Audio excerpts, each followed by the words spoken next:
What's up, everybody? It's Nick Havoc coming to you live from work, actually. Yeah, sorry guys, I've been AWOL for a while now.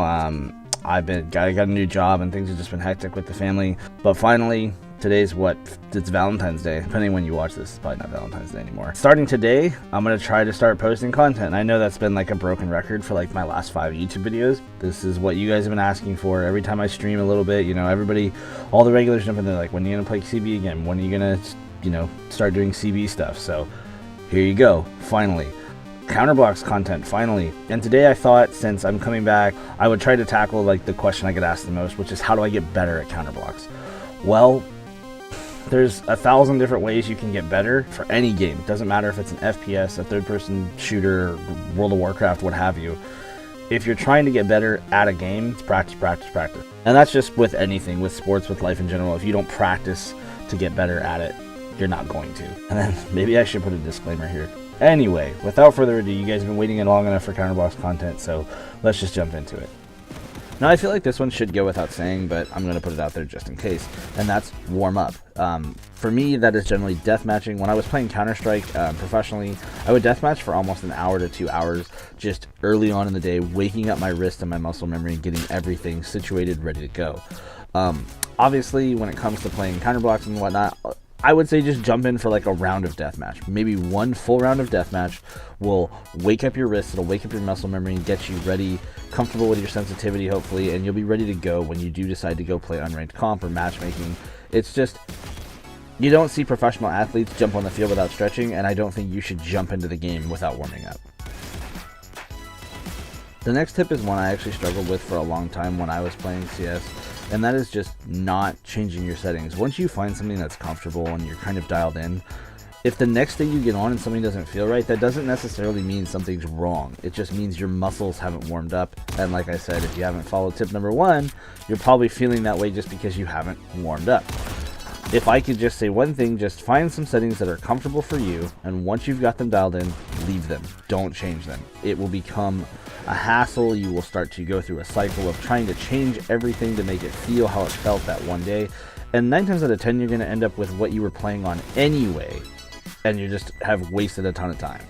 This next one's kind of hard to explain. It's crosshair placement / map knowledge. This really comes with time as you play more, but it's basically setting your crosshair up to visualize where a counter-terrorist or an enemy player might be as you take a corner. For instance, right here, I heard them coming, so I was able to aim lower. In this clip, I set myself up to pick car, because car is generally a very common spot for people. I'm looking if there's a CT there. I then slide out with my crosshair ready for the barrels. I kind of keep it in between that box and the barrels, so if they were top A, I could switch to them real quick. What I'm showing you here is how I keep my crosshair in a general position as I strafe to the right, and then when I strafe out here, my crosshair was basically already in position to frag that CT who just was hiding behind the wall there. It's kind of hard to practice this one, but it will come with time as you play, and as you get killed, you'll learn the more common spots, and it really becomes muscle memory from that point on. Now this one's going to be kind of vague. It's simply put, it's teamwork and situational awareness. For instance, in this clip, I'm watching my teammate's AK-47 to see where he's putting it, and I'm covering the opposite angle. Now, even though we took the site uncontested, it set us up in the event that we were flash attacked or something by the CTs. And this is something that I think is the hardest thing for new players to swallow when they're coming into games like this. Most people want to be at the top of the scoreboard, but what they don't look at is the match points. And if you don't win the match, then no matter how many frags you have, they're not worth anything. This last one is going to be kind of vague and hard to explain again.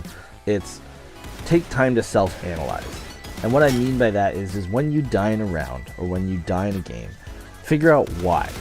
And I know a lot of you are going, well, the other guy shot me. But is there something you could have done to capitalize on that moment to make that round yours? Did you have utility you could have thrown? Could you have waited for a teammate and you have taken the angle together? Top tier professional gamers and athletes do this all the time. Like if you look at sports teams, they review their replays constantly to see where they can iron out problems and make things more efficient.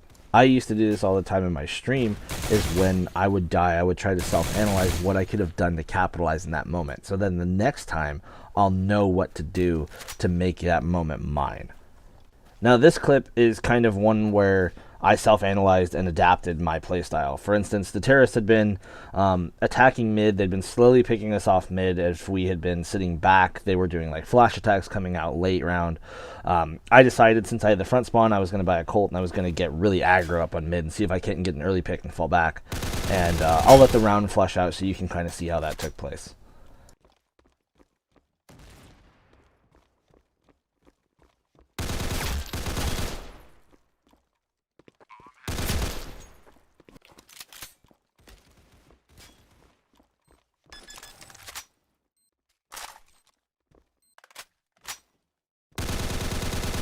And now if I were to break this down, which I am, I reloaded right there right after I fake defuse, which is generally a really good sign that the CT is faking.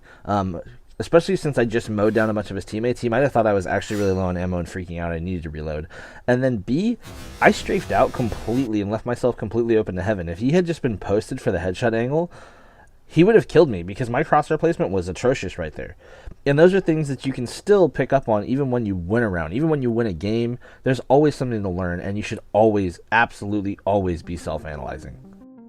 And that's it, guys. That is my 5 tips that I think will help you guys get better at Counter-Blox or gaming, or maybe even just life in general. Let me know what you guys think. If you guys think it's going to help, you know, why don't you guys drop a comment down below? If you guys try this, apply it, and it does help, let me know for sure. If there's stuff you guys want me to expand on, I'd be more than happy to make another video. Or if you guys have any questions, feel free to throw them in the comments down below. Or did it suck? Is this all stuff you already know and you're sick and tired of hearing it and I need to just shut up, Nick?